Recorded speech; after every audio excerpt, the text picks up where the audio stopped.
now for our fourth and final session of the day.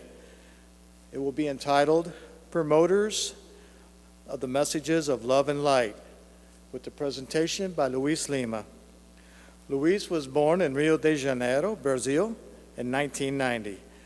In 1990, Luis moved to the United States, where he then came in contact with Spiritism a few years later.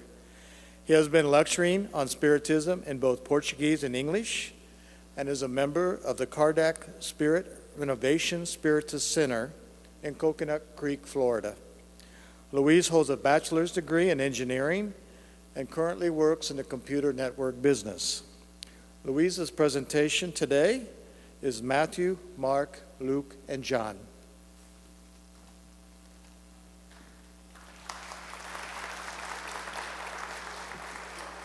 Thank you, and thank you, Dennis, for the age hint. Okay, we're going to speak a little bit about the Gospels and why. Because if you read the Spirit's book, in question 625, when Kardec places the question about who is the perfect type that we can follow and use as our model and guide, the answer is very simple: Jesus. So I need to learn about his life. I need to learn what he did and what he taught. And that's how we're going to start. So I need to seek for sources about Jesus. And the source are the Gospels, the four Gospels that we have today. As you see here, Mark, Matthew, Luke, and John. Okay. The Gospels of Mark, Matthew, and Luke, they are called synoptic Gospels because they kind of tell the same stories more or less in their own way, in their own flavors, but more or less they touch the same stories. And John tells us something completely different. So what we want to do is take a look at these four Gospels in general lines. We cannot spend too much time here. It's 2,000 years of history, because what we need to know is this: where did it all start, and how did these Gospels made their way into our hands today, 2,000 years later? And if you hear rumors out there in our society, in our books, in our TVs and magazines about the Bible, the New Testament, the Gospels being included there, the Bible has been edited and modified and changed so many times. Where do we stand if we use that as source of our Gospel according to Spiritism? So we need to understand this thing and reconcile all these rumors with our studies in Spiritism. So we're going to quickly review these four Gospels based on these 7 items that are listed here on the screen.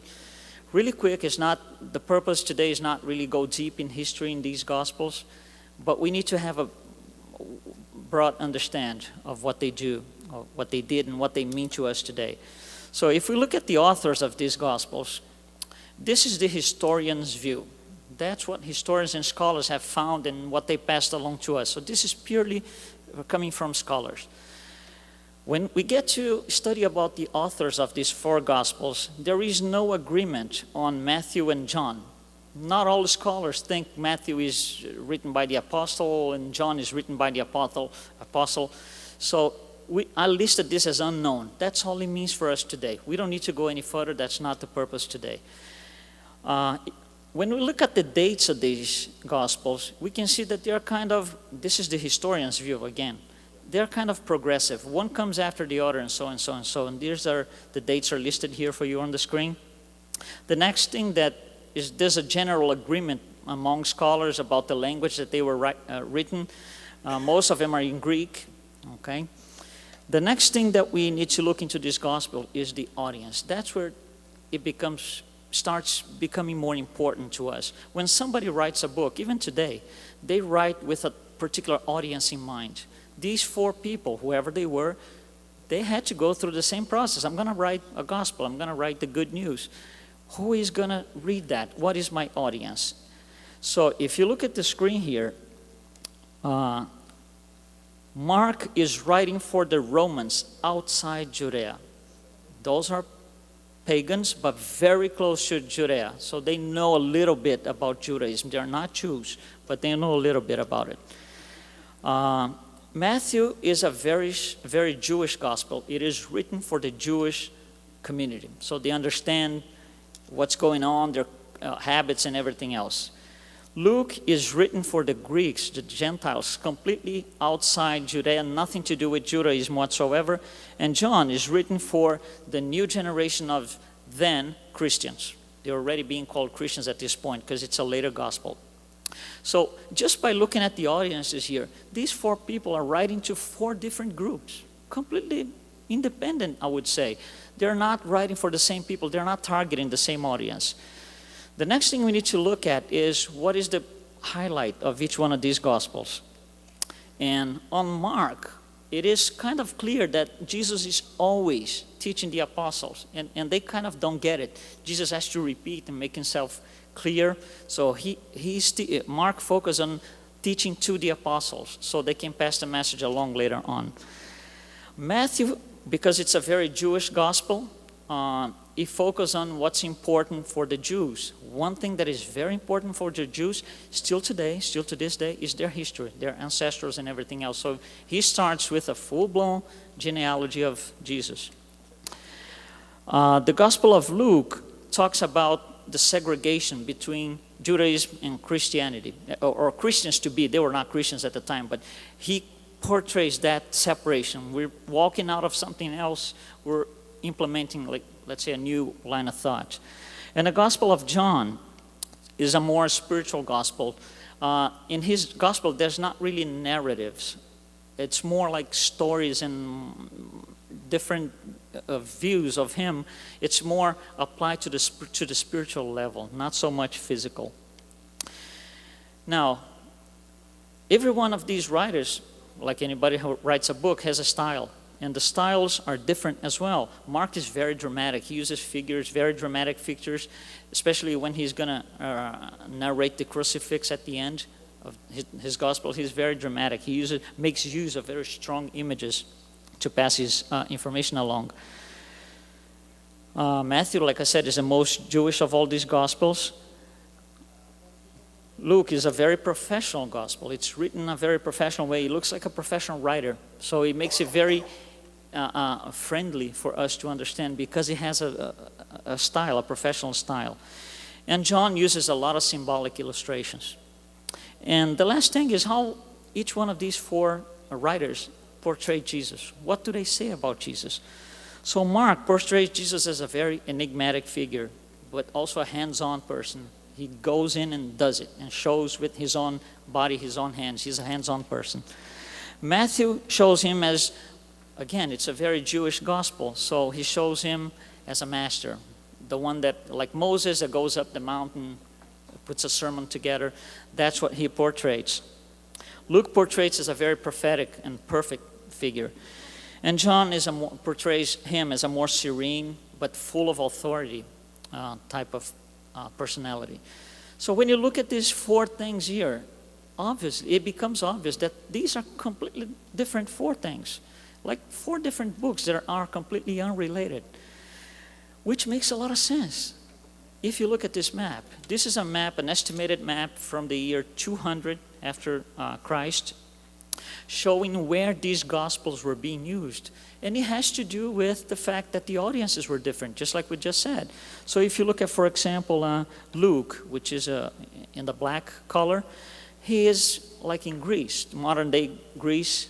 And if you look at Mark, he's in Rome, Alexandria in Egypt, and just outside Judea.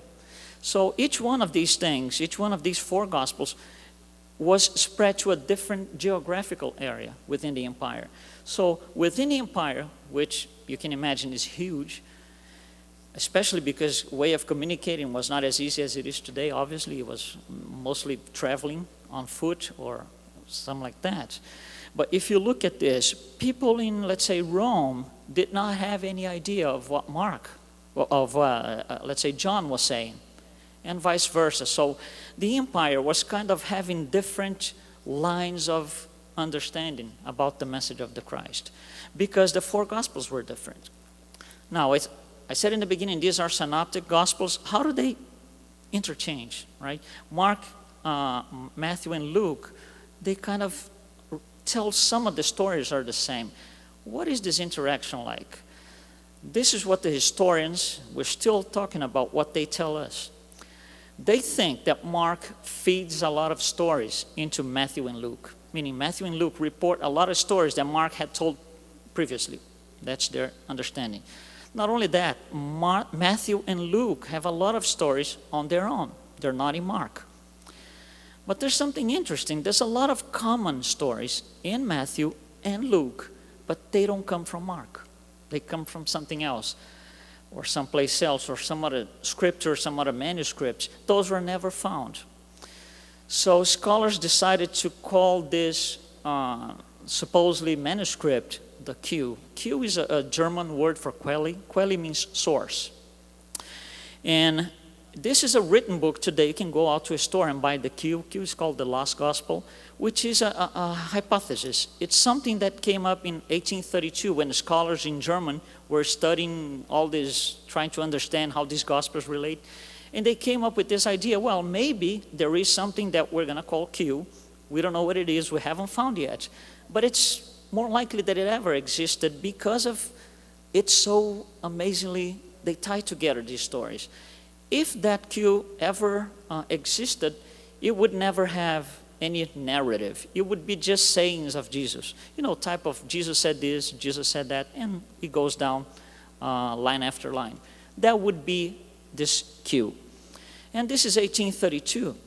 And nobody ever found the Q or the Lost Gospel. But something interesting happened in 1945 in Egypt by the Nile in a place called Nag Hammadi in 1945. So that's almost 100 years later from the supposedly existence of the Q, the Lost Gospel.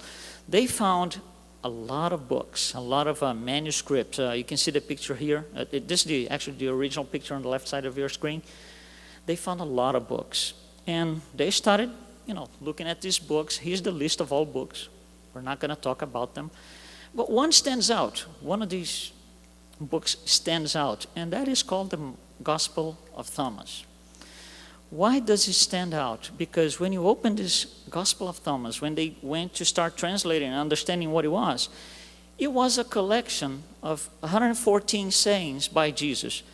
Just like this. Jesus said this. Jesus said that. Jesus said this. This is one of the publications of the Gospel of Thomas. On the left side of your screen, you see the original Greek. They did it in a really interesting way. On the left side of the screen is the original Greek. On the right side of the screen, it's the direct translation into English. And you can see, I don't know if you can see here maybe, but the lines are Jesus said, Jesus said, Jesus said. That's 114 sayings. That would have been the Q. That's exactly what the hypothesis about a Q, the lost gospel, would be.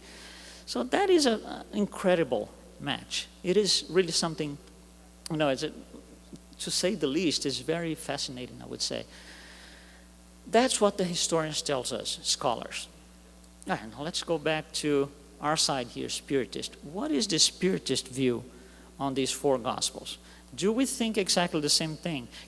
Do we tell the story exactly the way they do? No, we don't. So that kind seems like trouble, right?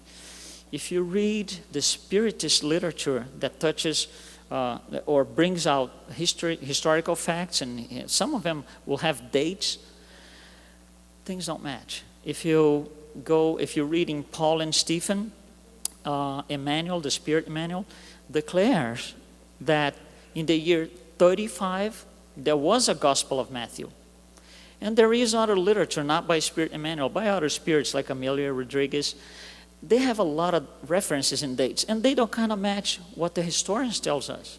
Historians will tell us the Gospel of Matthew, first of all, is not even the first on their view, and you wouldn't be out until the year 70. And Emmanuel tells us in the year 35, there's a Gospel of Matthew. So obviously we got a discrepancy here between the Spiritist view and the scholar's view. Well, we need to understand that, and we need to reconcile, because we use this as the source. That's our source of information about Jesus. We need to be sure, each one of us here, and Spiritists need to be sure that what we read is what it is. What we are basing our entire knowledge and study is what it's supposed to be. So let's understand a little bit. We know how we acquire the information, we Spiritists. It comes from mediumistic sources. How do they, the historians, acquire their information? So we need to revise that and see where maybe there's a problem, there's a misunderstanding. We need to reconcile these two things. If there's a discrepancy, we can't go on and study with confidence. First of all, to propagate the message of the Christ, it all starts with verbal out on the streets. People saying, well, this guy goes up the mountain and say this. Oh, Jesus said that. So it's just verbal transmission, just verbal traditions. After that, the next thing is readings. We know these people were documenting, these writers, not only these four, lots of writing manuscripts, documenting what he had done, what he has said. Now you got to think about this. In 2,000 years ago, only 5% of the population could read and write. 5%. That means if you had 1 million copies of the Gospels, it wouldn't make too much of a difference because only few people can read and write. So these people who have the skill to read and write would read these Gospels out loud to their congregation, their friends, whatever they call at the time. Now, when I read something for you and I give you my interpretation, it's my interpretation. And my interpretation brings in it automatically my knowledge. So you see, it's kind of difficult to understand how the message was passed along so perfectly from one person to another. Maybe it wasn't. Okay? So verbal tradition, readings, what is the next thing? Well, the next thing is, how am I going to read if the Gospel, let's say, of Mark was written just, let's say, in Judea, and I live in Rome? I need a copy of that Gospel. I need to have that book with me so I can read out loud to my congregation, my friends, my family, whoever. How do I get a copy of it? There is no printed press. There is no upload and download. There is no internet. There is nothing. The only way that I can get a copy is somebody has to copy physically on another piece of manuscript or, whatever it is, lambskin, and deliver to somebody in Rome. That's the only way. Or somebody in someplace else in the empire. There are two ways to do these copies, if we go back 2,000 years ago. First of all, it's a person within the congregation. For example, I am in Rome and I want to read the Gospel of Mark, which wasn't produced in Rome. So I need to obtain one and make a copy for my own congregation. These copies were made, majority of them, by people who were volunteers. Just like us in the Spiritist Center, let me volunteer to do this certain thing, let me volunteer to do that certain thing. Copyists were people not professional skilled to do that job, but they did as a favor, as a way of doing it. And there's a second way of copy, which is having a professional do it. A professional is called a scribe. It's a guy who makes a living out of this thing. He's a professional. Can he make mistakes? Yeah, he can make mistakes. We make mistakes in our work, in our professional life too. At times, these copies were made one by one. So I would be one scribe. I would get one of the originals here, my clean lamb skin here, and I would copy one by one. Or they would assemble something that's called scriptorium, which is one person reads out loud one copy, and let's say 30 other scribes will write it down, like a dictation. Now, can these 30 make mistakes? Yes. Why not? They can make mistakes. So how do we guarantee that these things are being passed along properly? We can't. In theory, we can't. The text in those days was not something like a book today. It's something like this that you see on the screen here. Hopefully you can see it. Us today, if we had to copy 200 pages of something like this, is it likely that we were going to make a mistake? Yes. Can you imagine these people 2,000 years ago? So obviously, it's an easy thing to make mistakes.